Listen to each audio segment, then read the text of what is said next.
Love గురించి చెప్పాలి అని అంటే అమ్మాయి ప్రేమ వేస్ట్, అమ్మ ప్రేమనే బెస్ట్. నిజంగా చెప్పాలంటే మన అమ్మ ఉంది, తిడుతుంది. ఎందుకు అని అంటే మనం ఎక్కడ చెడిపోతాము అని తిడుతుంది. ఎందుకు తిడుతుంది అని అంటే వాళ్ళ వాళ్ళ రిలేటివ్స్ అంటారు కదా, అంటే మన రిలేటివ్స్ అంటారు కదా, మన రిలేటివ్స్ దగ్గర వీడు ఎక్కడ తక్కువ అయిపోతాడో వాళ్ళు అప్పటికే చీప్ గా మాట్లాడతారు. ఆ మాటలు తట్టుకోలేక మనల్ని తిడుతుంది అమ్మ. కానీ మనం తినలేదు అని అంటే అమ్మ తట్టుకోలేదు. అదే గర్ల్ ఫ్రెండ్ అలా ఉండదు కదా. తిన్నని తినకపోతే అది సెకండరీ, ఆ విషయం పక్కన పెడితే డబ్బులు ఉన్నాయి అని అంటే ఒక విధంగా, డబ్బులు లేదంటే ఒక విధంగా చూస్తారు గర్ల్ ఫ్రెండ్. ఎలా అంటే కొంతమంది ఉన్నారు ఇప్పుడు, నేను కొంతమందిని చూసా మన అమ్మలానే మనల్ని ప్రేమించే వాళ్ళు ఉన్నారు. కానీ ఇంకా కొంతమంది ఏంటంటే డబ్బు ఉంటేనే మాట్లాడతారు, డబ్బు లేకపోతే మాట్లాడరు. వాళ్ళకి షాపింగ్ చేయాలి, గిఫ్ట్ కొని వాళ్ళే. ఇదంతా అయిపోయిన తర్వాత, మనం ఉన్నది మొత్తం మనది అయిపోయిన తర్వాత, మన జోబి ఖాళీ అయిపోయిన తర్వాత, మన పర్స్ లో ఉన్న కార్డ్స్ అన్ని చెత్తబుట్టలో పడేశాక లాస్ట్ చివరికి వచ్చి చెప్పే మాట ఏదైనా బేబీ లెట్స్ బ్రేకప్. ఇదే అంతే. ఎందుకనంటే మనకన్నా ఎక్కువ పెట్టే వాళ్ళు వాళ్ళకి దొరికారు, అందుకే బ్రేకప్. ఏమేం బ్రదర్ ఇప్పుడు ప్రెసెంట్ ఉన్న ఈ జనరేషన్ అసలు ట్రూ లవ్ లేదంటారా? పోనీ అస్సలు లేదు బ్రో. 15 years ఏజ్ ఉన్న అమ్మాయి ఇద్దరి బాయ్ ఫ్రెండ్స్ మెయింటైన్ చేస్తుంది బ్రో.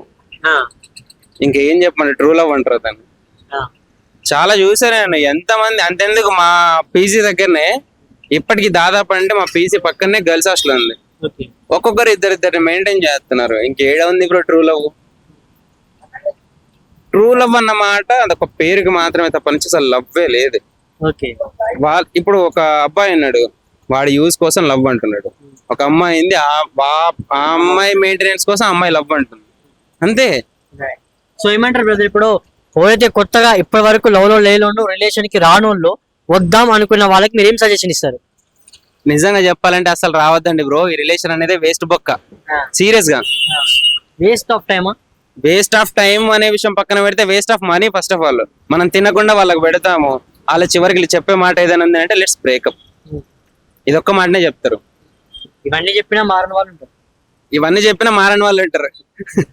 వాళ్ళకి నేను చెప్పేదంతా ఒక్కటే, ఉన్నది మొత్తం ఊడ్చుకొని పోతావు.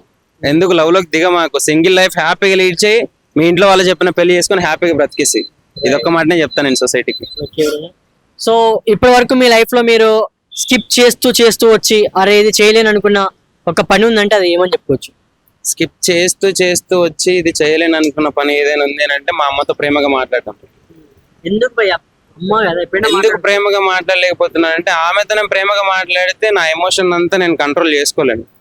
నా ఎమోషన్ మొత్తం అక్కడ తీరిపోతుంది. అమ్మతో ప్రేమగా మాట్లాడి నేను ఇక్కడికి వచ్చిన పర్పస్ ఏంటి, నేను ఒక డైరెక్టర్ అవ్వాలి, లేదా ఒక ఆర్టిస్ట్ అవ్వాలి, ఫిలిం ఇండస్ట్రీలో దిగాలి అన్న థాట్ తో వచ్చాను. అమ్మ వాళ్ళతో మాట్లాడుకుంటున్నానంటే ఆ ఎమోషన్ అనేది నాలో నుంచి వెళ్ళిపోతుంది. వాళ్ళకి దూరంగా ఉన్న ఎమోషన్ నాలో అలానే ఉండాలి. అప్పుడు నేను ఇంకా కష్టపడుతూ ఇంకా నేను మంచిగా చేయగలుగుతాను. ఎందుకంటే ఒక థాట్ వస్తుంది మనకి, అమ్మ వాళ్ళతో మాట్లాడుతుంటే అమ్మ వాళ్ళు బాగున్నారు, ఇంకా మనకి ఏముంది వాళ్ళ గురించే కదా మనం కష్టపడేది అని చెప్పేసి అనిపిస్తుంది. అదే అమ్మ వాళ్ళతో మాట్లాడుకుంటున్నాము అంటే అరే వాళ్ళు అలా అక్కడ ఇంటి దగ్గర ఎలా ఉన్నారో, ఏం చేస్తున్నారో, తింటున్నారో లేదో కూడా తెలీదు, కానీ మనం ఇక్కడికి వచ్చి ఏం చేయకుండా ఖాళీగా ఉన్నాము, మనం ఇక్కడ చెయ్యాలి అన్న థాట్ మనలో రైజ్ అవుతుంది.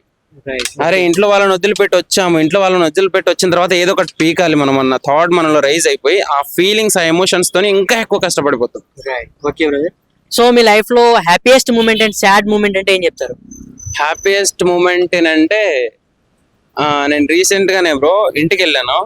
అంటే ఒక 1 year అయింది ఇంటికి వెళ్ళి. సో ఇంటికి వెళ్తే మా అమ్మ ఇంటికి వెళ్ళగానే మంచిగా ఫుడ్ వండి పెట్టేసి ఇక్కడ వచ్చి ఫోర్ హెడ్ పైన కిస్ చేసి నాన్న తిన్నావారా అని చెప్పేసి అన్నది. నైట్ 12:30, 1 అయింది. అప్పుడు అది నా లైఫ్ లో best moment bro.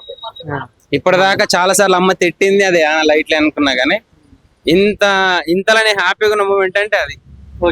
So sad moment అంటే చాలా ఉన్నాయి బ్రో. ఈ హైదరాబాద్ కి వచ్చి అసలు ఎందుకు వచ్చాను రా బాబు, ఈ హైదరాబాద్ కి రాకుండా ఉంటే ఇంటి దగ్గర ఉన్న హ్యాపీగా లైఫ్ లీడ్ చేసుకుంటూ మంచిగా ఇంట్లో వాళ్ళతో మాట్లాడుకుంటూ ఎంత హ్యాపీగా ఉండేవాడిని. హైదరాబాద్ కి వచ్చి ఎక్కడెక్కడో కాని రాజ్యంలో ఉంటూ తినక ఫ్యామిలీని మిస్ అవుతూ. ఇంకోటి నిజంగా చెప్పాలంటే బ్రో నేను చాలా ప్రాబ్లమ్స్ ఫేస్ చేశాను. ఒక్క పూటనే తిన్న రోజులు ఉన్నాయి, వాటర్ లేక సింక్ వాటర్ తాగిన రోజులు కూడా ఉన్నాయి. నా లైఫ్ లో చాలా అదే నా బాధ అంతా ఇదే. నా బ్రేకప్ అయినప్పుడు కానీ ఇంత బాధపడలేదు, మా డాడీ ఎక్స్పైర్ అయినప్పుడు కూడా ఇంత బాధపడలేదు. రీసెంట్ గా 1.5 year 2 years అవుతుంది డాడీ ఎక్స్పైర్. ఓకే